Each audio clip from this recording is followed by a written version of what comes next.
Hey guys, Cainebourne back with the Elder Scrolls Online. Today I want to talk to you guys a little bit about sustainability or not running out of stamina while doing content in Elder Scrolls Online post the Morrowind patch. Everybody was freaking out about this patch, saying stamina is dead. There's huge nerfs, and there are. I mean, there are some changes to my Redguard passives. There are major changes to the CP, lots of different things. And so everybody's, some people are quitting, other people are just saying it's impossible. There is definitely some major changes, but here are some tips to make sustainability a lot more attainable for you as a stamina-based character. And this is specifically for me as a stamina Nightblade mainly, but any really stamina-based character. So first and foremost is there's going to be a major change to food. Most of the time you would see people eating the braised rabbit with spring vegetables to increase your maximum stamina and health to a certain amount, in the 5,000 range.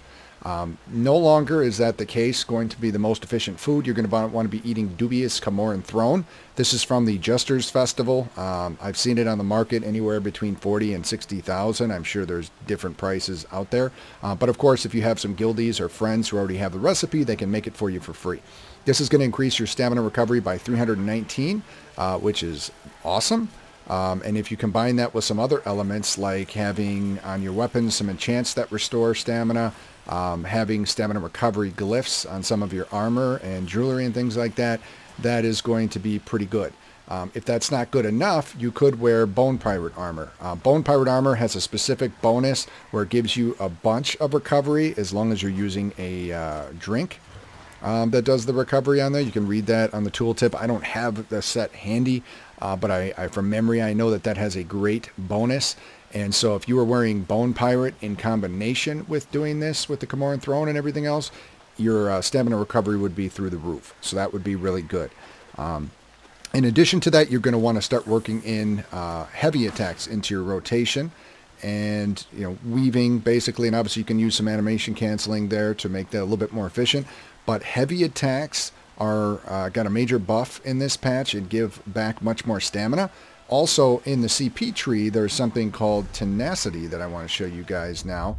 That is really cool. And since Warlord is, kind of crap compared to what it was, it's no longer reducing the cost of stamina for all your attacks. So with tenacity, it's going to increase the amount of stamina that you get back from heavy charged attacks. Obviously, I'm also using Mooncalf still, which before Warlord was my big thing. But with those two things active, that's going to help a lot. One other thing I wanted to point out is Master at Arms. This isn't going to help you with sustainability, but it is increasing your damage done with direct damage attacks. So this is definitely something you're going to want to consider putting points into.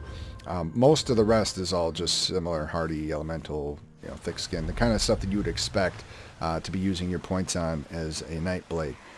But yeah, if you go ahead and you use those heavy attacks to get back some of your stamina, you're using the CP points properly, you're using the Bone Pirate armor, and you're using Cainebourne throne, you really shouldn't have much issues with sustainability. You might not even need the Bone Pirate, but that's just something I suggested. And definitely there are some poisons or just enchants that you can have on your weapons that are going to give you stamina as well. So there are quite a few different ways to do it. I don't want to forget to mention that there is going to be a change. If you're going to use Dubious Cainebourne throne, you're not getting as much HP. So you're going to need to adjust your stat points or maybe use some health glyphs, whatever works for you. But you do want to stay between 17 and 18,000 HP for the end game content such as trials and all of that kind of stuff. So definitely do that tweak. But if you're using all of these things, you shouldn't really have a whole lot of issues with sustainability. I'm also a vampire, so I'm getting even more stamina regeneration. So I think I'm going to survive just fine. Thank you guys so much for checking this out. You might have noticed I'm standing in one of the coolest spots in the game right now. You can see the entire Vivec City when you're standing on the steps to the Vivec Palace. And just a beautiful location with the volcano there in the backdrop. Loving the new content so far. I'm loving the new Armored Warhorse and my spider pet that's back there. A lot of cool things going on. Morrowind is a lot of fun. It's not the disaster that a lot of people were thinking. The sky is not falling. We're going to survive. In addition to this, I just got provisioning up today from 0 to 50 in literally like 30-35 minutes. So I'll probably do a video on that if anyone's interested. And I'm also going to do a video on how to effectively make some gold so you can get things done. I'm far from rich. but I've got almost 90k gold in just a couple of weeks, and I've just done things while I'm doing my normal leveling. It hasn't really affected me, haven't had to work on it or focus on it, so that might be interesting. Let me know if this information was helpful to you guys in the comments. Let me know if you're interested in those videos or what other things you'd like to see from me. Thank you so much for watching as always, and you guys have a great day.